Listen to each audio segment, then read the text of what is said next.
Hello student, good morning. आज हम जो हिंदी का पूर्ण विश्राम ये लेसन पढ़ रहे थे, तो वो आगे देखते हैं।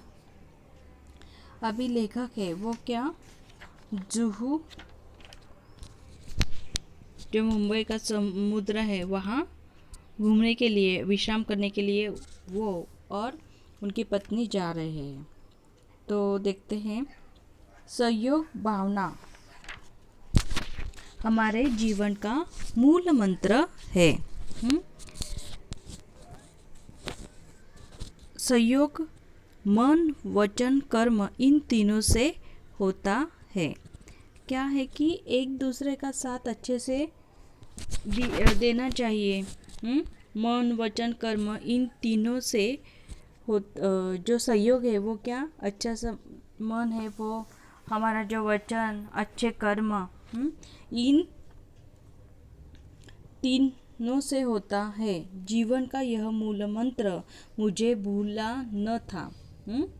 अभी लेखक बोल रहे थे ये जीवन का जो मूल मंत्र है, वो मुझे भूलना नहीं था।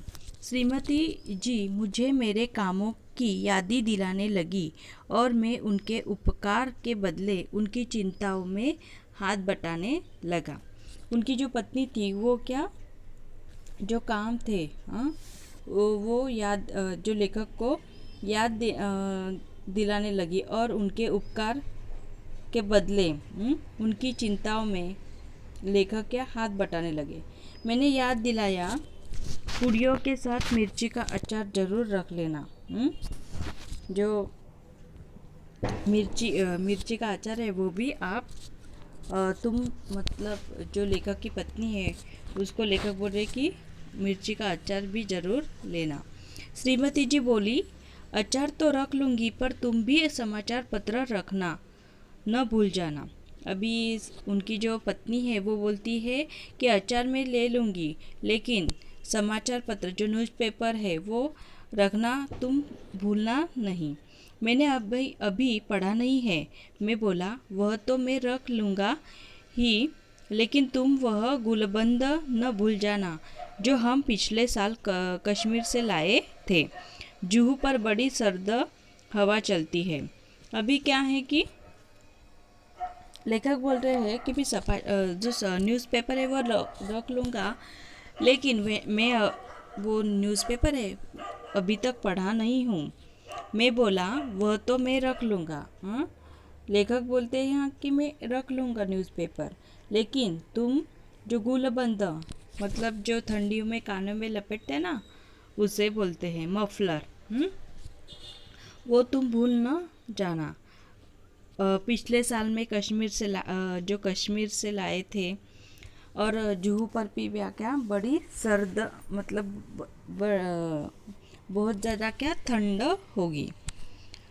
गुलबंद तो रख लूँगी, लेकिन तुम कहीं बेदिंग सूट रखना न भूल जाना। अभी क्या है,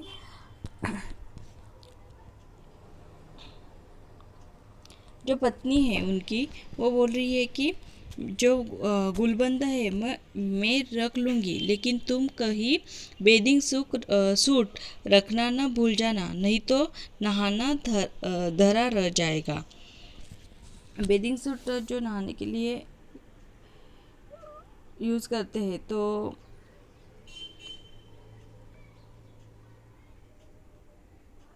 वो बेदिंग सूट आप भूलना मत, नहीं तो हमारा क्या नहाना ही रह जाएगा।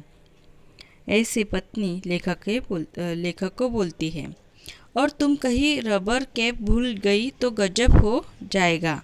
वह तो रख लूँगी, लेकिन कुछ नोट पेपर लिफाफे भी रख लेना, और देखो राइटिंग पैड भी न भूल जाना। अभी उनकी पत्नी बोल रही है कि और तुम कहीं, लेखक बोल रहे हैं अपने पत्नी को, मतलब अभी पति पत्नी का इधर क्या बातचीत चल रही है। हाँ, और तुम कहीं रबर कैप भूल गई तो गजब हो जाएगा। और वह तो रख लूँगी, लेकिन कुछ नोट पेपर है, लिफाफे है। लिफाफे मतलब इन्वलप, वो भी रख लेना, और जो राइटिंग पैड भी है वो भी भूलना जाना। राइटिंग पैड राइटिंग पैड का क्या करोगी? लेखक अपने पत्नी से बोलते हैं कि राइटिंग पैड लेकर तू क्या करेगी? कई दिन से माँ की चिट्ठी आई पड़ी है, जूहू पर खाली बैठे जवाब भी दे दूंगी, ये तो वक्त भी नहीं मिलता। अभी क्या है कि उनकी जो पत्नी है उनको अपनी माँ का क्या चिट्ठी आई है, उनको जूहू पर क्या कुछ काम नहीं रहेगा, तब क्या उस पत्र का जो मैं आंसर लिखकर अपने माँ को भेजूंगी, इसलिए राइटिंग पैड मुझे चाहिए, ऐसे वो लेखक को बोलती है। और ज़रा वे चिट्ठियाँ भी रख लेना जिनके जवाब देने हैं, चिट्ठियाँ ही रह गई तो जवाब कैसे दोगे? अभी उनकी पत्नी बोलती है कि जो चिट्ठियाँ है वो भी साथ में लेना पड़ेगा, और नहीं तो मैं जो चिट्ठियाँ हैं उनके जवाब कैसे दूंगी?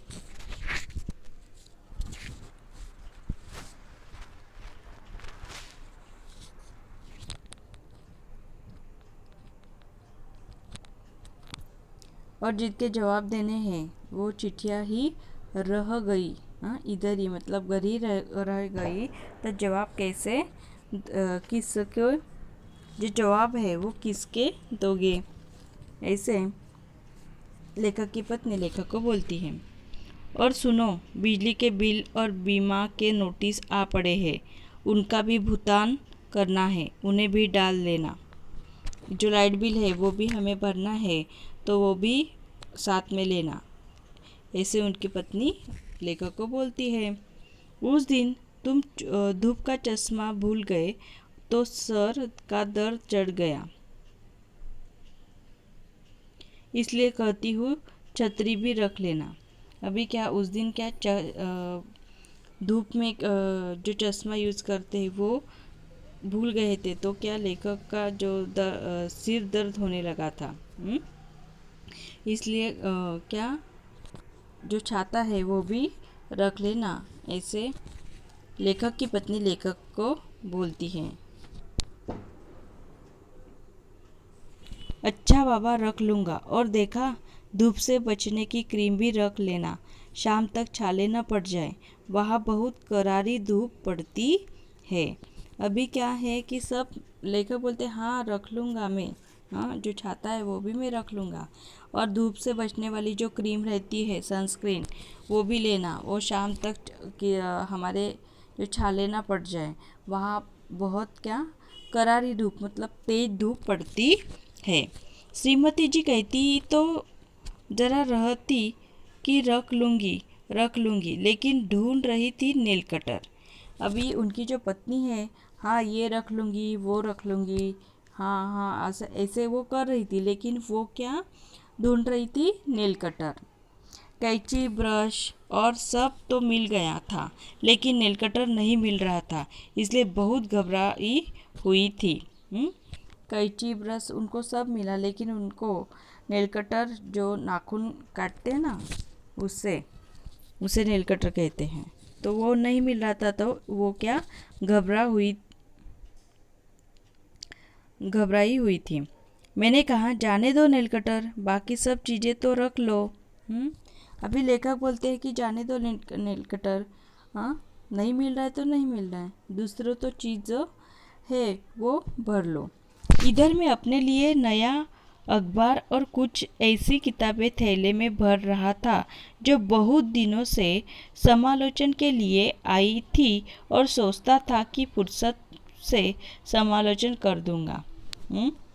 कि लेखक बोलते हैं कि नया अखबार और कुछ जो किताबें थैले में उन्होंने भर ली, थैले में भर रहा था, वो जो बहुत दिनों से समालोचन मतलब गुण दोषों का विवरण करने के लिए, और सोचता था कि फुर्सत वहाँ उनको कैसे फुर्सत मिलेगी, तो उनका जो समालोचन वो कर लेंगे, ऐसे लेखक बोल रहे हैं। आखिर 3 किताबें थैले में झोंक ली। कई दिनों से कविता करने की भी धुन सवार हुई थी, उनकी कई कतरनें इधर उधर बिखरी पड़ी थी, उन्हें भी जमा किया। सोचा काव्य प्रेरणा के लिए जुहू से अच्छी जगह और कौन सी मिलेगी। अभी लेखक बोल रहे हैं कि बहुत दिनों से कविता करने की जो धुन सवार हुई थी, तो उनकी भी कई कतरनें जो थी वो भी बिखर ही पड़ी, इधर उधर पड़ी थी, तो वो भी उन्होंने जमा किया और सोचा कि काव्य प्रेरणा के लिए जुहू की मतलब काव्य जो पोएम लिखने का काव्य प्रेरणा के लिए जुहू जैसी मतलब वहाँ की जगह इतनी अच्छी है कि वहाँ जाकर मैं क्या करूँगा, जो काव्य है वो लिखूँगा। ऐसे लेखक इधर बोल रहे हैं। समझ में आया लेसन? आगे का लेसन हम बाद में देखते हैं, ठीक है। Thank you.